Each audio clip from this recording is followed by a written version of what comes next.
പെണ്ണുങ്ങളോട് സൂചിപ്പിക്കുകയാണ്, എല്ലാ പെണ്ണുങ്ങൾക്കും എല്ലാ വീട്ടുകാർക്കും ഇത് ബാധകമല്ല. എന്നാലും നിസ്കാരപ്പടം നമ്മൾ വെള്ളത്തോടുകൂടെ സുജൂദിലും അത്തഹിയാത്തിലും കൈകുത്തിയിട്ടൊക്കെ വെള്ളം ധാരാളം ഉപയോഗിക്കുന്നത് കൊണ്ട് അതിനൊക്കെ ഒരു ദുർഗന്ധം വരാൻ സാധ്യത. വീടുകളിൽ നിസ്കരിക്കുന്ന നിസ്കാരക്കുപ്പായത്തിന് ചിലപ്പോൾ ഗന്ധം വരും, മുസല്ലക്ക് ചിലപ്പോൾ ഗന്ധം, ചില മസ്ജിദുകളിൽ ഉണ്ടാവും അങ്ങനെ. കാർപ്പറ്റൊക്കെ വല്ലാണ്ട് ബുദ്ധിമുട്ടാവും.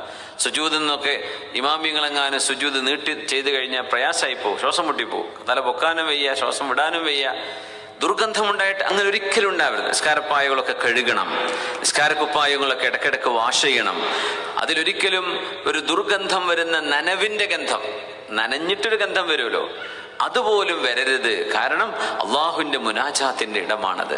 നമ്മളൊരു വിഐപ്പിനെ കാണുമ്പോൾ ഏറ്റവും നല്ല കുപ്പായിട്ടല്ലേ പോവാ, ഏറ്റവും നല്ല കുപ്പായിട്ടല്ലേ നമ്മൾ ഇറങ്ങിപ്പോവാ, നല്ല നോക്കൂലേ, ചുളിവുണ്ടോ, കറുണ്ടോ, എന്തെങ്കിലും കുഴപ്പമുണ്ടോ. ആ ബോധം നമ്മുടെ കണ്ണുകൊണ്ട് നമുക്ക് കാണാൻ കഴിയാത്ത അള്ളാഹു ജല്ല ജലാലുവിൻ്റെ മുനാജാത്തിന് വേണ്ടി പോകുമ്പോൾ നമുക്ക് വേണമെന്നാണ്. അപ്പോഴാണ് ആ മുനാജാത്തിന് നമ്മൾ വില കൊടുത്തു എന്ന് പറയുള്ളൂ. അല്ലെങ്കിൽ അതിന് വില കൊടുക്കുന്നില്ലല്ലോ. നിങ്ങൾക്ക് കാര്യപ്പെട്ടൊരു ഇൻ്റർവ്യൂ ഉണ്ട്, നിങ്ങൾ ആ ഉറങ്ങിച്ച കുപ്പായിട്ടിട്ട് പോവോ പജാമ ഇട്ടിട്ട് ഇൻ്റർവ്യൂക്ക്? അവിടെ എത്തുമ്പോൾ തന്നെ പല കുട്ടിയത് നിങ്ങൾക്ക് പറ്റിയ സ്ഥലമല്ല എന്ന് പറഞ്ഞ് അവിടെ തിരിച്ചു വിടൂലേ? അവർ വിചാരിക്കുക എന്താ, ഈ മനുഷ്യന് കോമൺ സെൻസ് പോലും ഇല്ല എന്നാണ്. അങ്ങനത്തെ ആളെ എങ്ങനെ ജോലിക്ക് വെക്കുക?